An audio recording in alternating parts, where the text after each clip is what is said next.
And even the companies that had giant security teams that either I was a part of or I knew about, those teams are shrinking as well.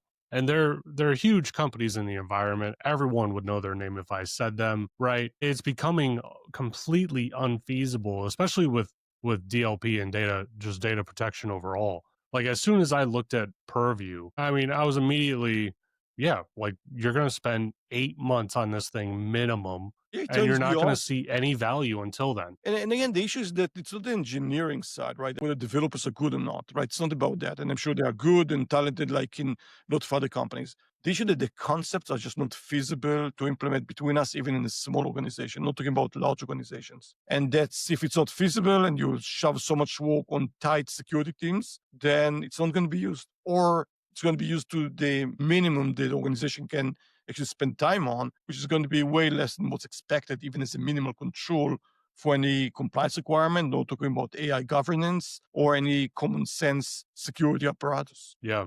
Yeah, that makes a lot of sense. Well, Giddy, we're at the top of our time here, and I really enjoyed our conversation. This is a fantastic conversation, very, very educational, honestly, for myself, because this is an area of security, one of the very few that I haven't spent that much time with, right? And as soon as I like looked at it, I was like, oh my God, this is a giant issue. Like this is so much bigger than what I had assumed before going into it, right? And so it's really helpful to like kind of build in the context that we did. Yeah, no, thank you. Thanks for the time on that. And maybe just to reiterate the last point, all of the cybersecurity industry, right, practitioners, experts, everyone is used so much to focus on the plumbing, while the only thing between us, almost the only thing they need to protect is actually the information, right? At the end of the day, that's why we exist, right? If there was no information in the systems, no security, you don't need a firewall, right? If everything is fine, right? You just don't need it. Okay. Or that's true for a lot of other type of solutions. So it's all about the information and the cybersecurity industry just missed the mark, right? The information is not well protected. And everyone is hoping that if the plumbing is going to be right and you put the right filters, the right routing or whatever, as the different types are connected to each other, maybe it will be good, but it's not. Yeah. Yeah. No, that's a great point.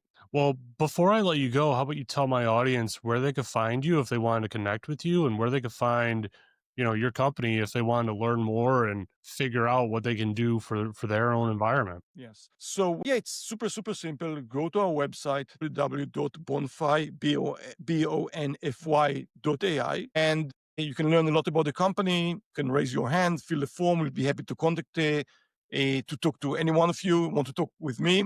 Put it in the subject. I'll be happy to talk with you as well personally. But I think the website is probably going to be the best place to look at. Also looked at LinkedIn, where we have a company page, which we provide a lot of useful information about. So either way works for us. We'd love to talk with anyone that has interest in the data security domain and especially in the context of AI adoption. Absolutely. Well, thanks, Giddy. It was a great conversation. I really appreciate you coming on. Yeah, sure. Joe, thanks a lot for the time and having me here. Yeah, absolutely. Well, thanks everyone. I really hope that you enjoyed this episode. I hope that you learned something about data security. I definitely did. There's a whole ocean of data out there that, needs to be secured that is a huge issue. So, if this is a problem in your environment, which it probably is, make sure that you go check out their website. Feel free to contact either of us. I'll put all of their links in the description of this episode. Thanks everyone.